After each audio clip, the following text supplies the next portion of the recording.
Well, today on Metal Rules, we're going to be speaking with Chuck Garric of Alice Cooper and Beastö Blancö today to talk about some upcoming projects that he's working on that I'm very excited to share with you. Chuck, welcome, and thank you for taking the time to speak with us today. I truly appreciate it.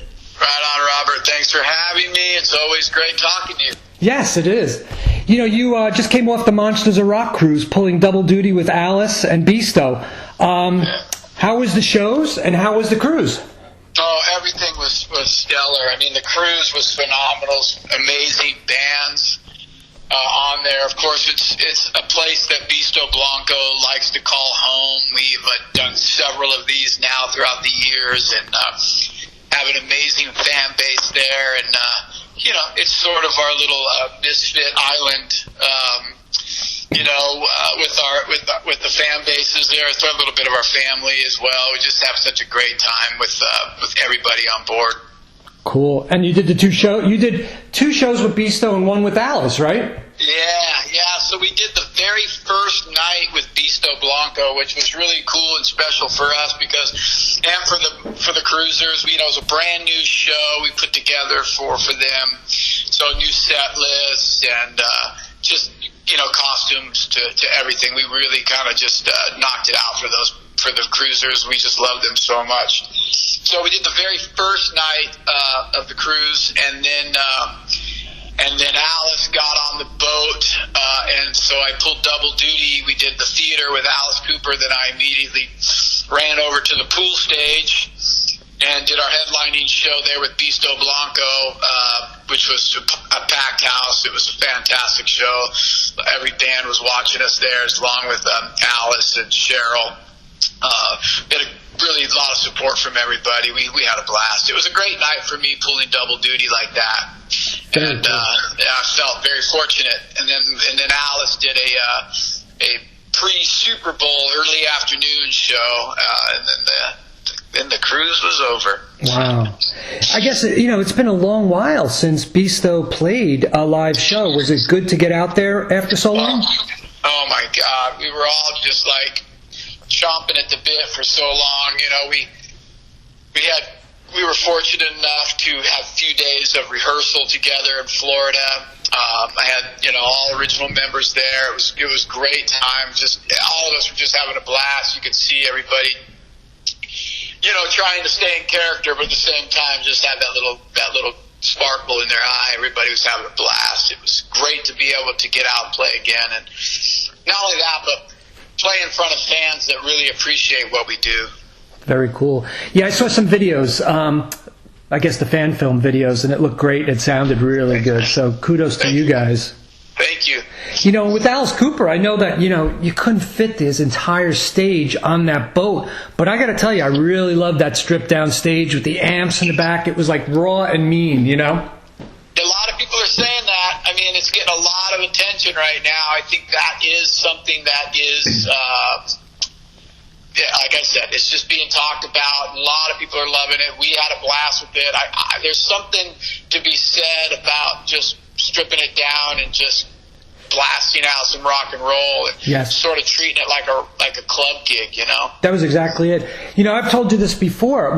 I've seen you guys countless times, but one of my favorite and most memorable times of seeing you was when you played at Fox and Friends outside, small stage, and you just tore it up. It was, you know, even my buddy said this was one of his favorite shows. You know, we loved that camaraderie where everybody was tight together. You know, it was awesome. Yeah, we've done a couple of those. In the past, we did one at the Whiskey A Go-Go before the Hollywood Vampires were ever a thing. And then we did one, the 100 Club in London there, where very small little, you know, dive bar, but some of the biggest bands in the world show up there just to jam, and we had a fantastic time doing it. So there is something to be said about that. You know, look, the Alice cut his teeth on that. I mean, he's a garage band, you know, and he loves that. He loves to have the energy of the crowd right there in front of him, and who knows what'll happen. And Beastö has that same energy too. When I saw you at Dingbats, 3 years ago, whatever, right before the pandemic, that was like really in your face, you know, and that was a great show. Yeah, I mean, look, we've done arena tours with Beastö, we've done theater runs, we've done everything from all sizes, and there's something special about a club tour. There's no doubt. Yeah. There's something. A nice packed club it definitely has that smell of rock and roll to it, And the fear of being hit by Calico's spiked bat being in the front row. Yeah, it was a little bit of that too. Well, got to keep everybody on their toes, Everybody seems to get so easily distracted nowadays. It's true. Nobody was looking at their phone. We were watching the bat, making sure we didn't get hit. You're in amazing shape. You probably have 0% body fat. How did you stay away from eating on this cruise and all the midnight buffets and all the dessert buffets? Dude. I ate like a maniac after the last show when we were on that, because I try to stick to a strict diet only because I am diabetic as well, so I have to watch my intake. I have a big appetite, believe it or not. I can eat all day, but I have to watch it. So I'm look, man, there's no secret other than I try to eat well and try to get a little bit of some sort of cardio in. Yeah. To knock off what happened the night before, kind of thing. But I definitely went crazy after the show, though, when I could eat, because I had to replenish. Yeah. I had been going for so long, knowing that this boat was kind of coming up, and the costume that was designed for me, didn't really work well with a mashed potato belly. Nah, you look great. You always do. Do you ever, you know that you got all these shows. Is there any anxiety, like, just to get there to the stage on time? And absolutely. Yeah, full anxiety, man. Especially for Beastö, it means so much to me that everything is close to perfect as possible. I mean, I know there's a lot of things that are out of our control, but we don't just show up in jeans and a t-shirt. Yep. There's no offense to people that do, but we don't. And we are a theatrical rock band, and there's certain elements to our show that are necessary. So just getting on that boat, getting our props on that boat, getting our wardrobe on that boat, getting our guitars, getting everything on that boat, finding it, getting it set up, only having a short amount of time to get it all going. We've got an amazing crew of people that help us do this, but it's very stressful. And when it does go off, like it did on the Monsters of Rock cruise, and there were, there's things going on. There's little things that are happening that the crowd's not aware of that we're fighting through, but we're close, and it's very stressful. There's anxiety, but when it's all gets set up and done, then you kind of breathe that out, and then it becomes showtime. Yep. And you had to do that twice, I guess. You got, where's my bass with Alice? Where's my guitar for Beastö? Where's my... with Alice, look, I care as much, but it's a little bit, it's a lot easier because there's a bigger crew, and,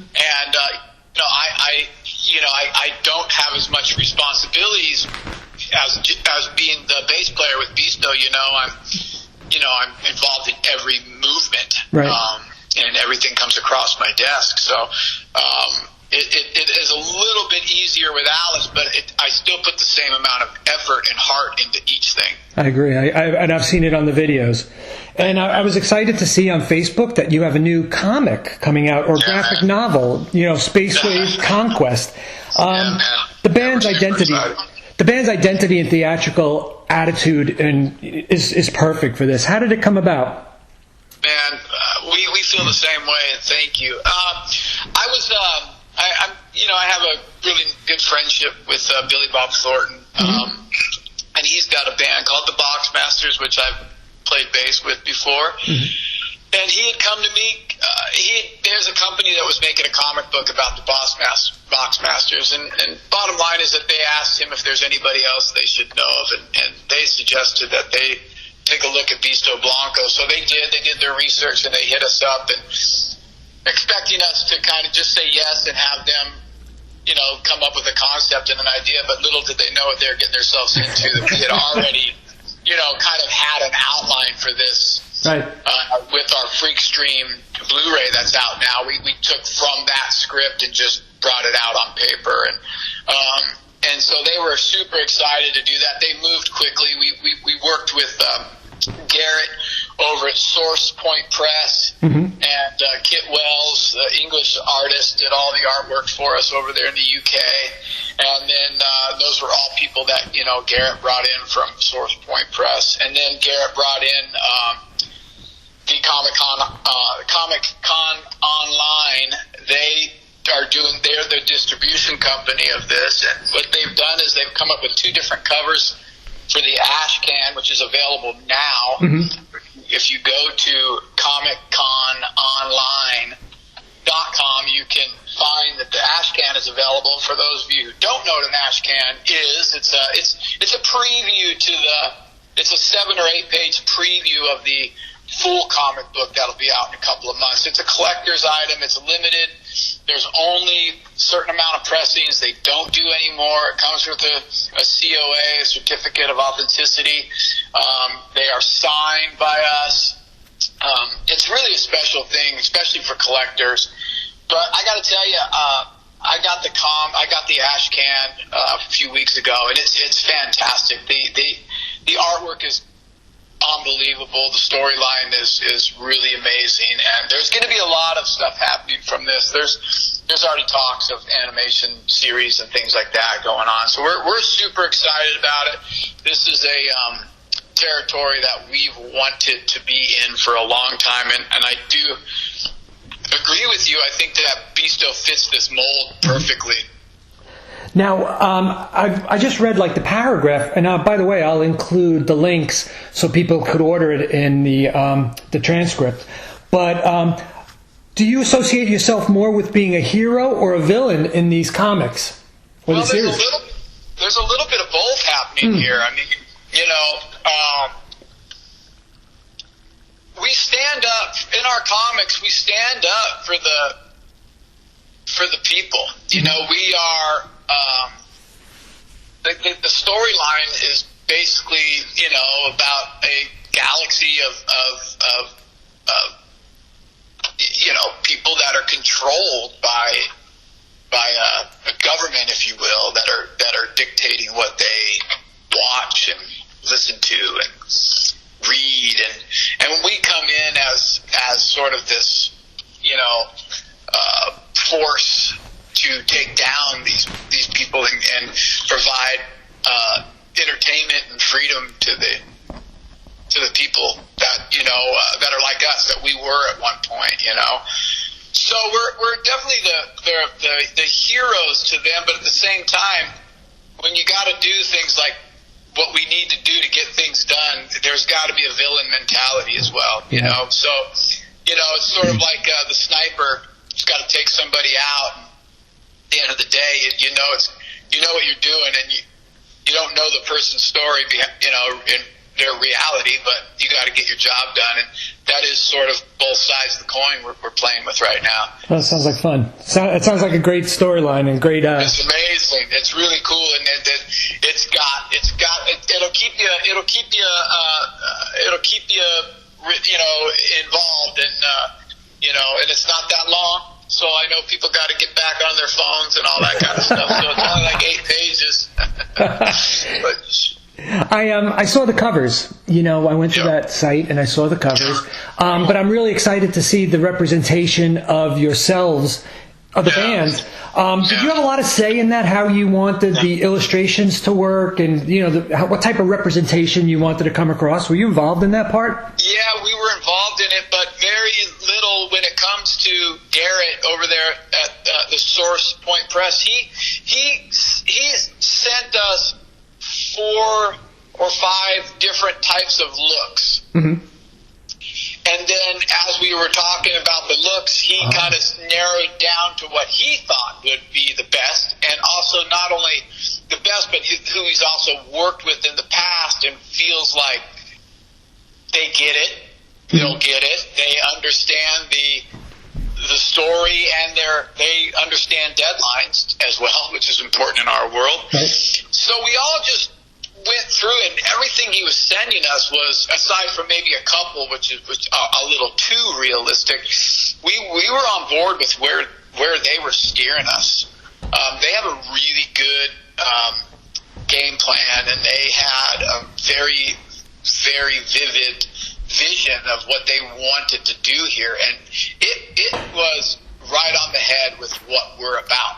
So it was a very easy process. So when they were kind of having us lean towards one artist or another, it was an easy decision because it was all rad and it all fit. So it just made the answer yes very easy. Very cool.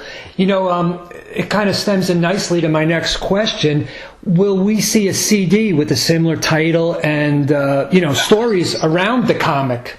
I don't know if we'll see that as much as we'll see, when you go to our shows. The one thing we did for the Monsters of Rock cruise is the ash can, we brought it to life. So it's an intro to our show. There's sound effects and voices, and we did voiceovers and things like that to bring those characters that are in the pages to life. So as you hear this voiceover coming, it's like going and seeing a Broadway show. You'll come out, there's a intro of, props of people and they're acting out what's kind of going on before the band hits the stage.